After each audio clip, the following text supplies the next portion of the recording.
જવાનું છે કનુભાઈ આપણે? ઓકે હાલો.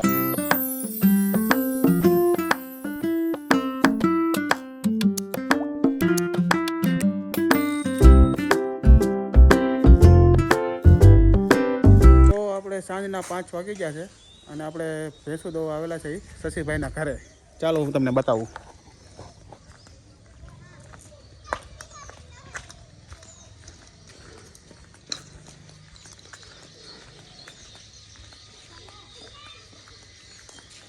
તો નાના પાડા અને ભેંસો ને એવું છે.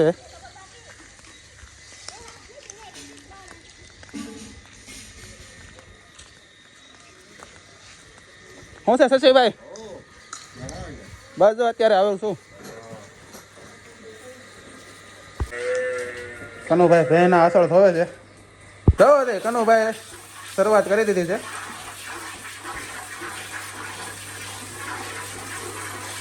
બસ પૂંછડા ઉલાળોમાં.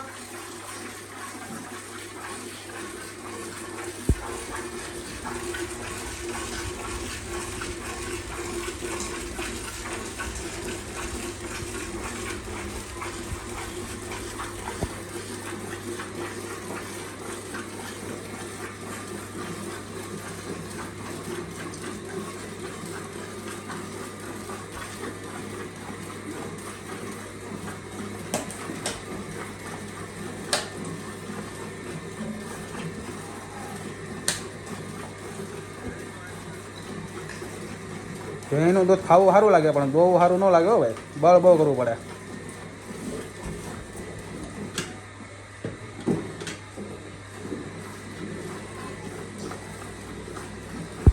દસ લીટરની ડોલ ભરી દીધી છે કનુભાઈએ, પણ પરસેવાના ટીપા પડી જાઓ ભાઈ. વાહ કનુભાઈ વાહ. કંઈ કેવું તમારે? 2 શબ્દ તો કહો.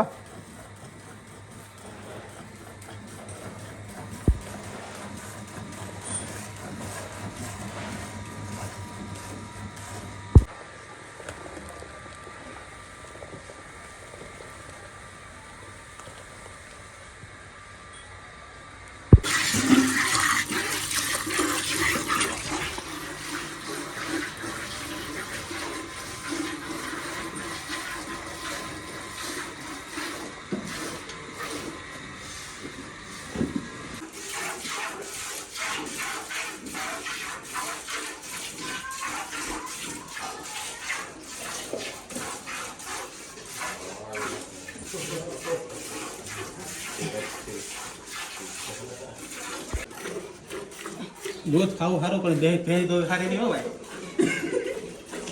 તો કેટલી ભેજ પડે, બહુ પરસેવો થઈ ગયો. તો આપણે રાતના 12 વાગે પિઝા બનાવી છે. તો આ પિઝાનો સામાન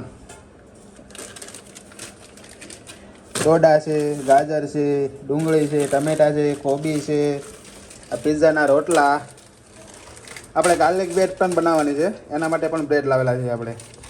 આ પિઝા સોસ, આ માયોનીઝ. ઓવન ચાલુ કરી દીધું છે સંજયભાઈએ. સંજયભાઈ ઊંઘમાં છે એટલે કંઈ બોલશે નહીં. તો સંજયભાઈ પિઝાનું ટપિંગ કરે છે. ટફિંગ શું સોહાની? તો કેમ જાગા છો? પિઝા ખાવાના છે? વાહ વાહ. ભૂખ લાગી ગઈ એમ? આ પિઝાનું સ્ટફિંગ આપણે કરેલું છે. જો કેવો બને એવું હું તમને કહું. હવે આગળ વિડીયોમાં બના રહેજો, કોમેન્ટ કરજો. આપણો પિઝા તૈયાર થઈ ગયો છે. હવે આપણે ટેસ્ટ કરીએ કેવો છે. તો હવે અમે પિઝા ટેસ્ટ કરી છે કેવો છે. મસ્ત હે. આ આપણી ગાર્લિક બ્રેડ તૈયાર થઈ ગઈ છે. તો આપણે હવે ગાર્લિક બ્રેડ પણ ટેસ્ટ કરીશું.